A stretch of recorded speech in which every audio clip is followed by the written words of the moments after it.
Okay, so today we're going to start algebraic reasoning and proving statements. So what's going to happen is we're going to use different properties. So we're going to be using our deductive reasoning skills because we're going to be using a lot of definitions, facts, properties, things like that. First, we're going to start out with something simple. We're going to just look at the different properties. Are we adding or subtracting to go from one step to the next? Are we multiplying or dividing to go from one step to the next? Did we substitute? Did we replace something? So did we replace something? Or did we distribute? Okay, so let's just look at what happens. If this, then this. So what happened? How did I go from here to here? Well, I had to use division. Not division, I lied. We had to use multiplication.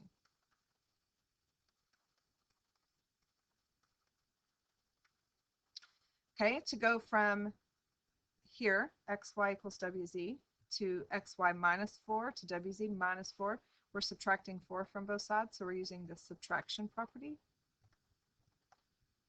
If we go from 2 times x plus 3 to 2x plus 6, we use distributive property. And if we went from EF equals GH and GH equals JK, see how I replaced the GH with what it equals, EF? So this would be substitution because I replaced.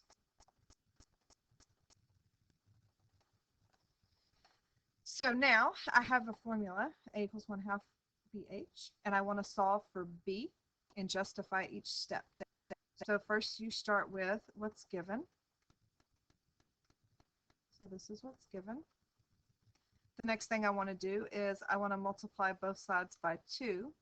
So I'm going to multiply both sides by 2. So now I have 2a equals bh. If I want b by itself, then I would divide both sides by h.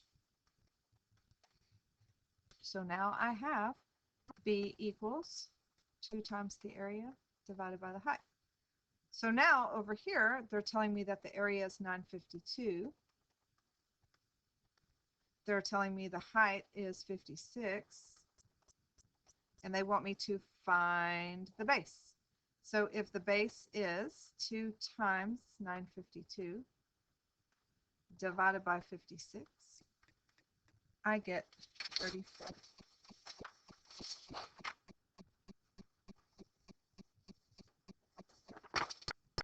There are 3 other properties that are fairly easy. One's called reflexive. It's like looking in the mirror. You're equal to yourself. Symmetric is when you just flip around. And transitive is kind of when you're on a diagonal. If A equals B, it's very similar to substitution.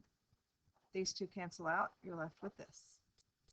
So if JK equals KL and KL equals 16, see how these two right here kind of cancel each other out? This is transitive.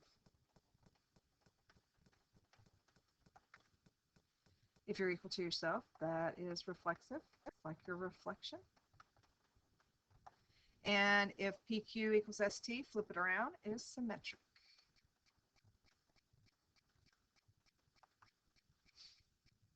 All right, next page. So now let's talk about proving things. So today we're going to talk about 2-column proofs. So we're not going to worry about the others right now. We're just going to do 2-column. So the first thing, you always start with what's given. I have to give you something, and then I have to ask you to prove something. What's given is always going to be your first statement. What I want you to prove is always your last statement. So this is always going to be your last statement.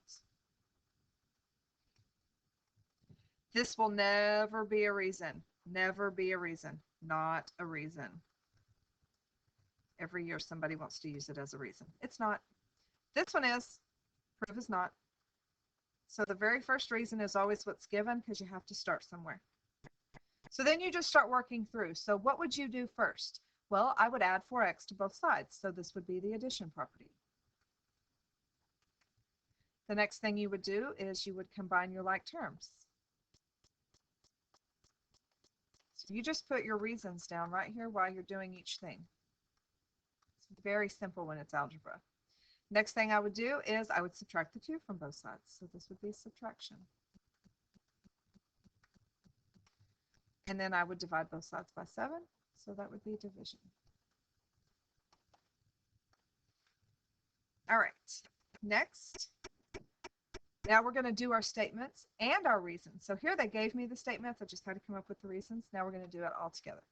So we start out with what's given. -5 times 7w plus 8 equals 30 because it's given. The next thing I want to do is I want to distribute that 5. So this would be -35w minus 40 equals 30.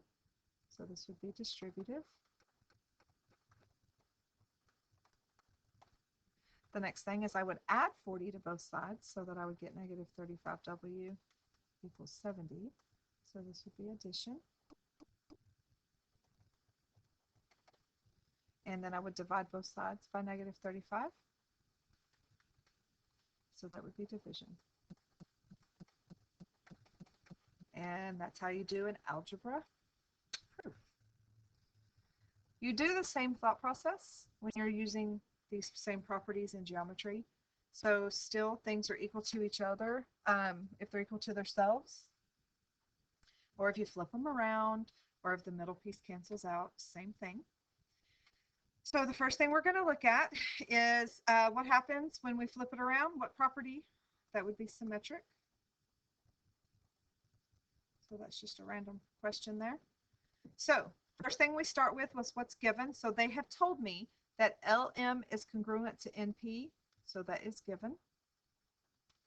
And if you'll recall, earlier the 6 weeks, I mentioned that being congruent and being equal were interchangeable. They're interchangeable because there's this definition called definition of congruent segments. We're going to use it a lot. And then if I flip these two guys around, just like this one, that would be symmetric. And then I give it back its congruent symbol because that definition of congruent segments tells me I can.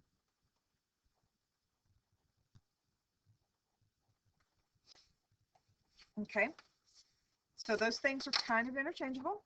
So anytime you go from congruent to equal, equal back to congruent, it's always the same definition, and we will use it a lot. All right, the next thing. M is the midpoint of AB. Well, there's not a picture here, so guess what? You have to draw a picture. You have to draw a picture. So I'm going to draw segment AB, and it tells me M is the midpoint. Well, if M is the midpoint, what does that mean? Well, that means this piece is equal to this piece. So this is what's given. I was able to say this piece is equal to this piece, AM is equal to MB, because that's the definition of a midpoint.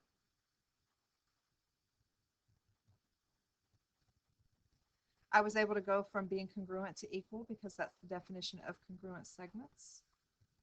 So do we use this one a lot? AM, this piece plus this piece equals the whole piece. That is segment addition. Remember, part plus part equals whole.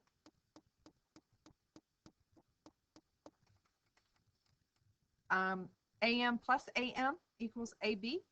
Well, I replaced that MB because I said it was equal, so this is substitution.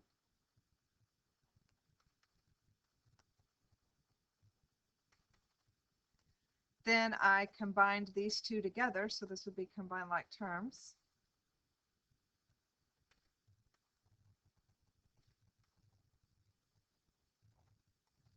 And then I divided both sides by 2 to get this statement. So they wanted me to get to these last 2 statements right here. That's what I was trying to prove, and I was able to do that. We had a reason bank down here, except there's a mistake. We didn't use that property. So I just kind of pretended it wasn't there and just went with what I knew. All right, the next thing is we have a park, a shoe store, a pizza shop, and a movie theater. They're located in order on a city street. So I'm going to draw a city street with 4 buildings. So I have the pizza, I have the shoes, or the park, sorry, the park, the shoes, the pizza, and the movies. It says that the distance between the park and the shoe store is the same as the pizza and the movie theater.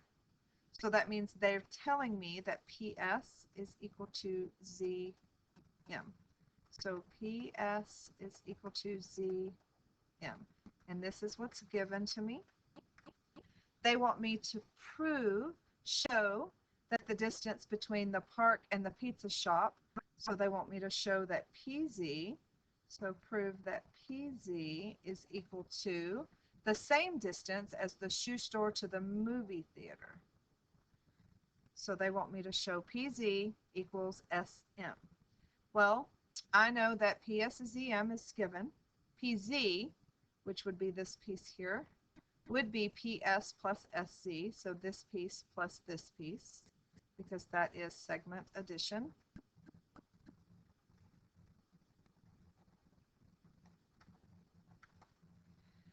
SM, which would be this piece here, would be this piece plus this piece, so that's segment addition.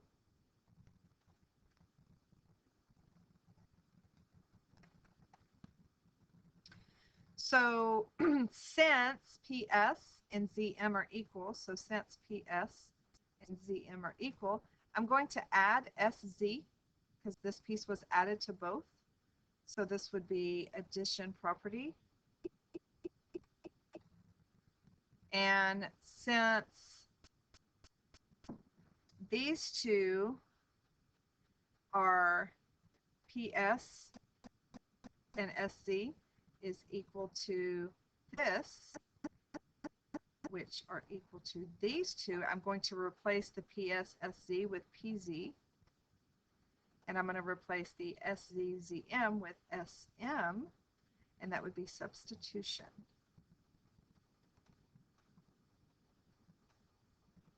And I have just proven that this segment is equal to this segment. We'll go over it a little bit more in class. I promise we'll do a lot more. You'll get more comfortable. They won't be as overwhelming. So have a good weekend, and I will see y'all next time.